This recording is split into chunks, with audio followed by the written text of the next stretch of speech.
આજ રોજ રાજકોટના જુદા જુદા સંગઠન એક સાથે મળીને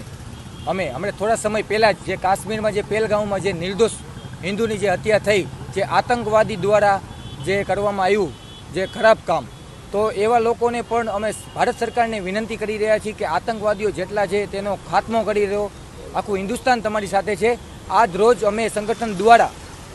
આતંકવાદીઓનું પૂતળું બનાવીને એની નનામી કાઢવામાં આવી હોસ્પિટલ ચોકથી બહુમારી ચોક સુધી, કે આવા આતંકવાદીઓ છે એની પણ નનામી જલ્દીથી જલ્દી નીકળે એવી પણ અમે પ્રાર્થના કરી રહ્યા છીએ। જો તમે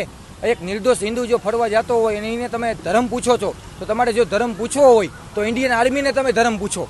એ તમને કહેશે કે કયો એનો ધર્મ છે। તો આવા વ્યક્તિ તમે હિન્દુઓ ઉપર અત્યાચાર કરવાનું બંધ કરો। અને બીજું કે ભારત